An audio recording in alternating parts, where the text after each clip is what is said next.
Hi everyone, I'm here with Frank Wood from Regnant Strength and Performance. How are you doing today, Frank? Good. How are you? I'm great. So you're an expert in obviously the fitness world. You treat a lot of people, all different ranges, some athletes, some more just casual weekend warrior types, and some people just trying to trying to get fit again. And so Right. basically everyone all across the board, right? So Yes. what initially kind of drew you into the fitness world? Why are you where you Oh man, what drew me into the fitness world? I feel like I was always into fitness. Even as a kid, my dad used to have push-up competitions with me at home. But what kind of got me into it was sports always interested me. But what more or less interested me about the sports was training for the sport itself. When I found out that there was a sport about training, it sold me. It's all it needed to do. What I loved about this was just the way that this sport kind of views itself. So the way it begins, the progressions to get to it, the scaling options for people that don't have, the ability to do what you're asking them to do, and how it's just all encompassing. I feel like this kind of translates more to what you do in life. Things from, we live in Canada. It's not an easy place to live. So things from shoveling snow to, dragging your groceries in with a foot of snow in it. Everything that we do here, right? I feel like that really helps you in life. And even if I don't feel that, I feel like my clients feel that as well. I hear a lot of stories of, we have clients that just renovated their basement, and they tell us things like, I never would have been able to do that unless I did this, getting off a floor. People hate burpees, but realistically, it's one of those movements that really help you out in life the most. You're gonna have to get up off the floor a lot of times too. So yeah. So what got me into this, where I am today, I was a heavy duty mechanic. I had a lot of jobs before that, but I was a heavy duty mechanic. Found CrossFit, started competing, made a really crazy decision to quit my job. I was happily making six figures and be broke and train people. when did you start doing that? When did you make that transition? Oh, I made that transition in, I'd say, 2017. I was just Okay. unhappy. I had done my journeyman. It wasn't all that it was made up to be. I felt like I was more working. I was living to work, and I had a passion. I felt like, at that point in my life, I was, believe it or not, listening to a lot of podcasts. So your podcasts do make a difference, and a few of those podcasts were talking about just chasing a dream. So I Right. decided to quit my job. I talked to my girlfriend, my partner at the time, well, it still is, and I just told her, I said, "Hey, I have a crazy thought. I want to quit being a mechanic, and I want to start coaching." And And the rest is history. and the rest is history. Yeah. Did you make that jump all at once, or did you start doing it kind of halftime, or how did you make that transition? Was it abrupt? It was pretty abrupt. I had quit almost immediately. I signed up for three different programs that I was going to take, the courses I was going to take, and I started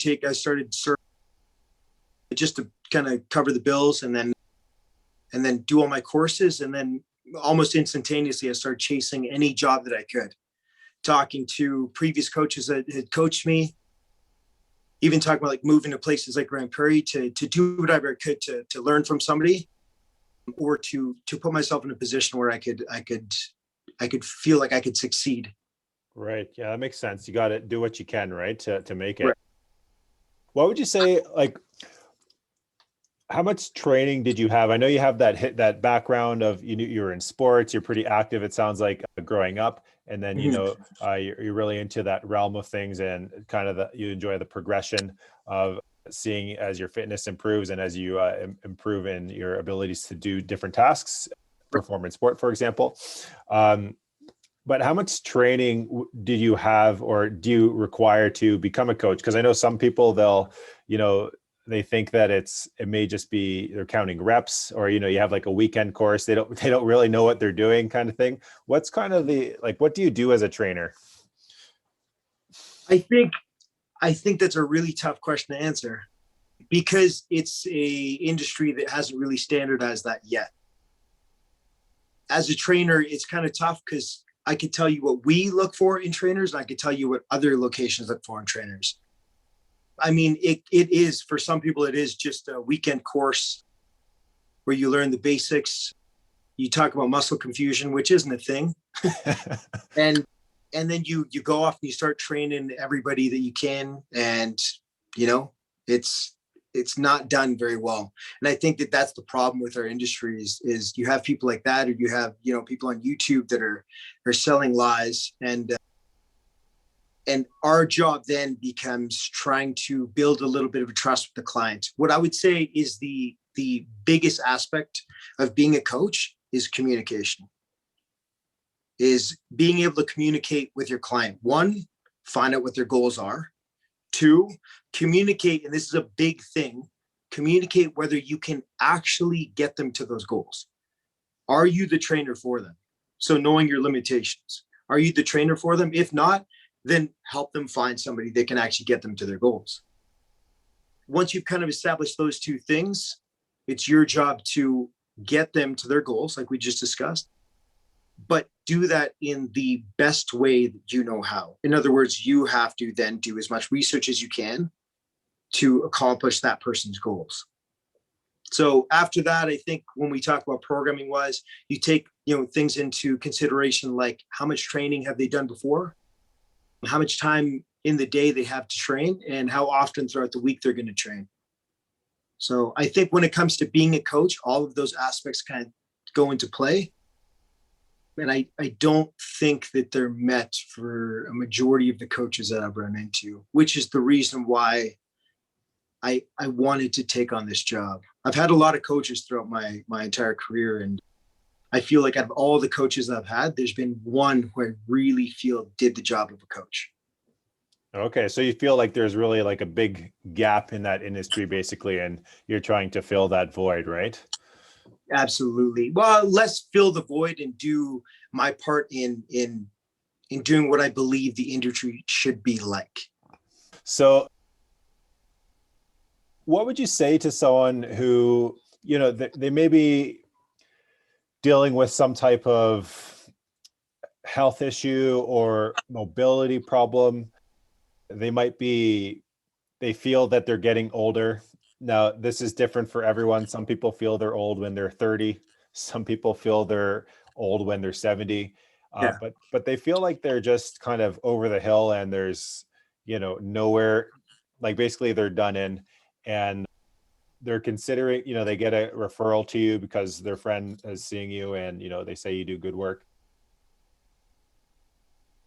How would you I know you talked about goals and so forth. How do you kind of reconcile or get them to kind of change their opinion on what they think, like I'm over the hill, there's nothing that can be done, to, well, what are your goals? Like, do you want to be able to do these things? Like, we can get you there. Like, how do you are you able to, flip their mind on that? Or how do you get them to kind of commit to that, or see if you're able to help them?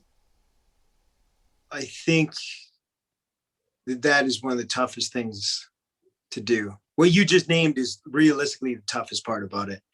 When somebody walks through the door, like we just discussed, there's lots of trainers that give you the quick fixes of I watched a YouTube video where you can get fit in 4 minutes a week doing realistically, the guy calls them strength training. It's plyometrics. It's insane. So you're essentially trying to teach that person that they call it a fitness journey for a reason. It's not a fitness trip. It's a journey. It's a long, long journey. So the problem is trying to get that person to understand that. So instead of doing that, we do 3 things: goal setting for something small that they want to do within that week, maybe even that day, something they want to see within the first 3 months, and something they would like to see within, long-term 2-3 years. And I think the goal setting it's really, really tough, but it's something that needs to happen. when that person achieves those small little goals, they start to gain confidence in themselves. So I think that's step number one, to understand why it's so important to do. Aside from that, the hardest thing to do is to train someone, know that they are going to suffer. Training is breaking your body down. They're going to suffer. Things are going to be achy. You're going to hear a lot of complaining. And to put someone that you care about, because you care about people when you train them, to put someone you care about through, let's be honest, a little bit of suffering.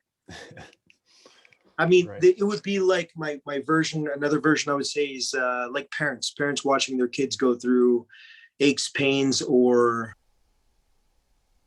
financial hardship. It'd be hard to watch your kid go through that. And I guarantee it's not easy for those parents, but you watch your child go through that so that you know that they're going to grow up to be a better person because of that. So training's kind of like that. We watch these people come in, things like clients that can't get up off the floor, watching them struggle, not helping them, because that's not going to help them. And so not helping them, watching them get up off the floor, watching them struggle with this. A lot of times, believe it or not, watching clients cry to you, or sometimes I've even had them leave a session and then text me later and tell me that they really need it. So I'd say that's probably the hardest thing. Kind of like a tough love type of situation. It's hard now just to get them stronger at the end of the day, right? Yes, absolutely. Yeah. I'd say that's probably the hardest thing, to get them to understand that you're there to make them suffer so they can get better. Right. Kind of guiding them along the way to getting them to reach their goals. And, you can't do the work for them, right? They have to put the work in. You show them what to do, and then they have that trust, and they do the work, and then they get the results at the end of the day. Absolutely. And one big thing too is things as small as they got to put their own weights away. They got to be able to not just get the work done, but also clean up after themselves, which for us here is a big aspect of it.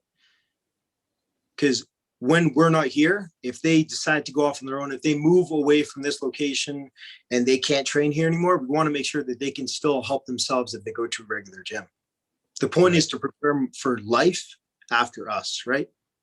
Right. Yeah, that makes sense.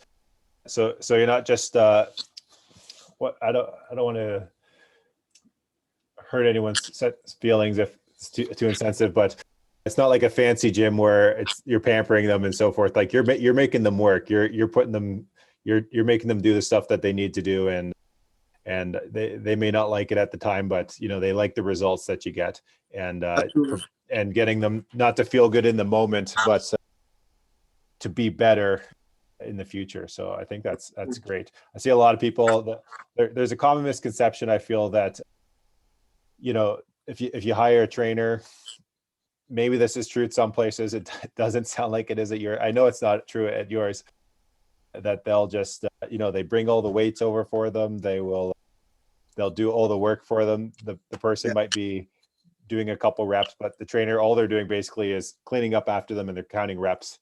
And that's just not the case. So where would you say have you seen any or had any clients that they, like possibly any seniors? I have a lot of seniors, and they feel like they just can't, like their balance is terrible. They just feel like they're done. They can't balance at all. They're so weak. And some people just feel like they can't get anywhere.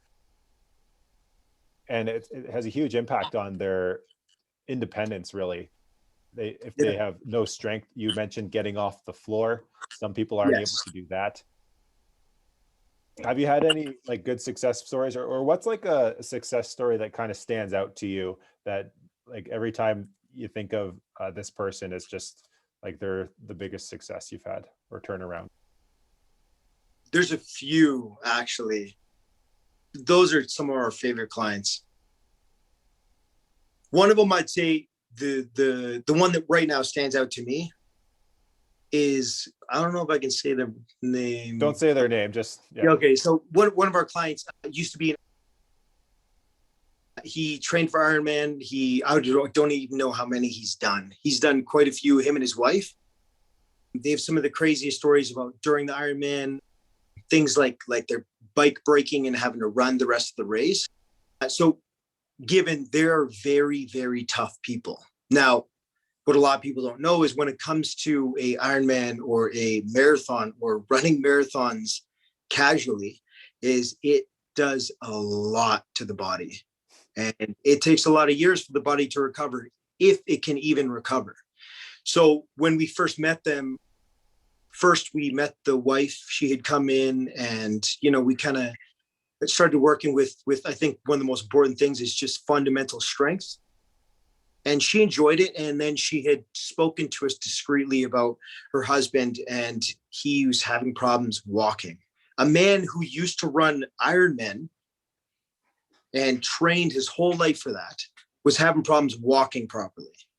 So I wasn't really sure where to go from that. I asked her to take a video next time he was walking so we could kind of see what was going on. And when he walks, he doesn't move his legs. His knees don't bend. Everything's kind of atrophied. He has a lot of pain in his knees and joints and hips. And he just waddles. And she said, we're 65 and plus, but we move like we're like 100. Right. She said, I hate that. I hate the idea of that. So we brought him in. And of course, like we just discussed, the first thing is getting their minds around what we do and how it's not going to be easy. How the trainers that you're going to interact with, they're going to be tough. They're not going to be, they're not going to hold your hand. They're going to listen to you. They're going to talk to you, but they're not going to hold your hand. They're not going to bring your equipment for you. They're going to expect everything they can out of you. And one thing I tell people, and I've asked people to leave my class before, if you come to my class, you expect to work. If you're not here to work, if you're here to complain, if you're here to ruin a atmosphere that we're creating, which is a hardworking atmosphere full of, sorry, this is a podcast, but full of bad motherfuckers.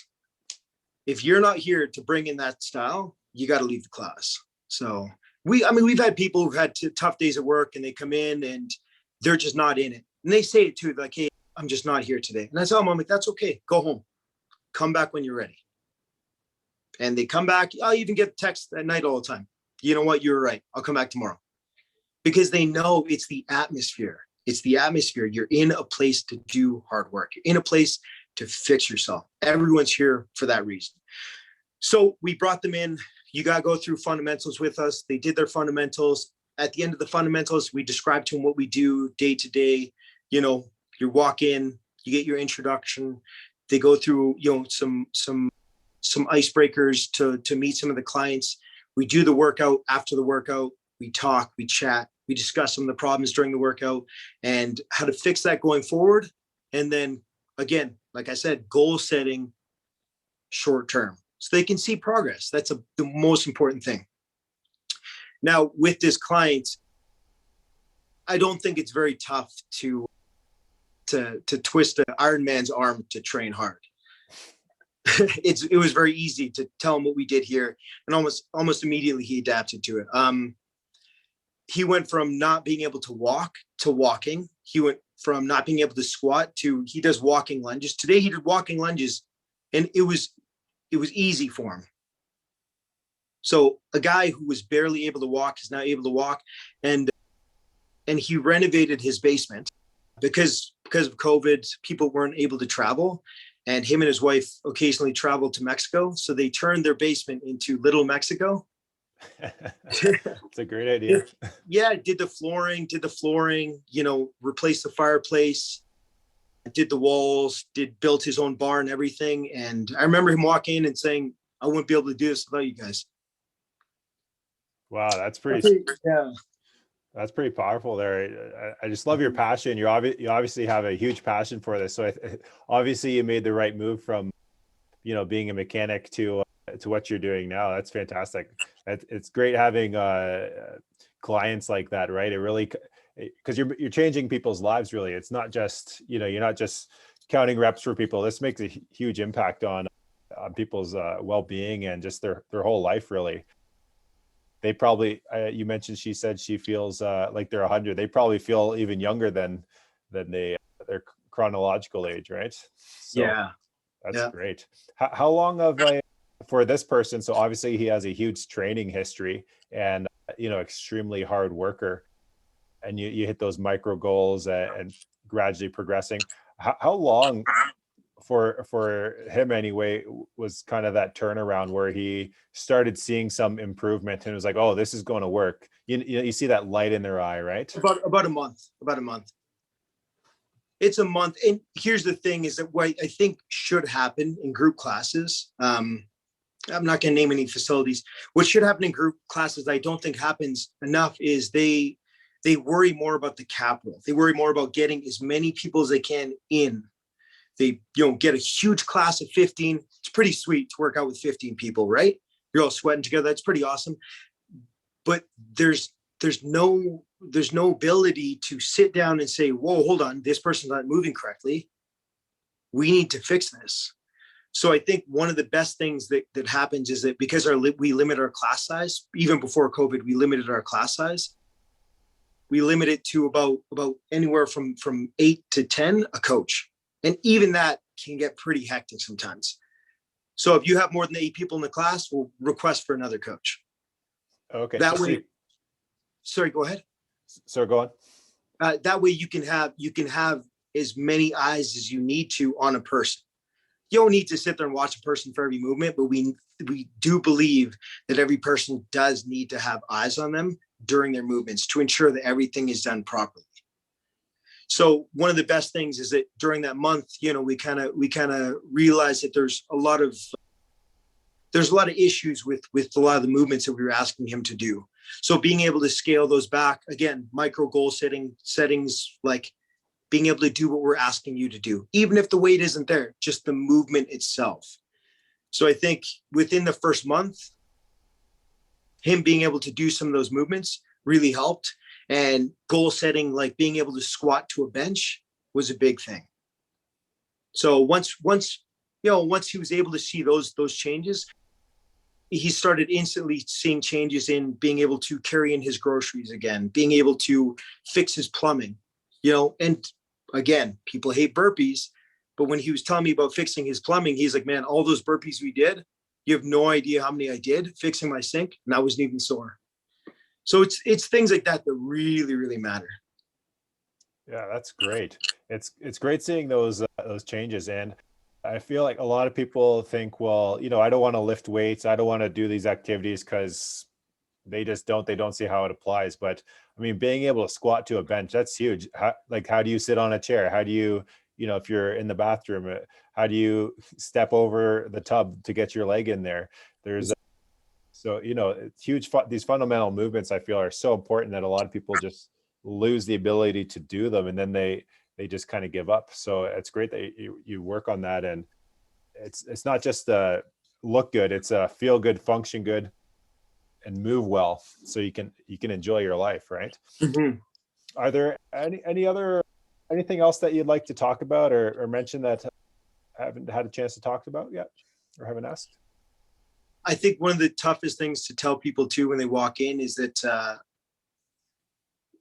you work hard and you want to retire, correct?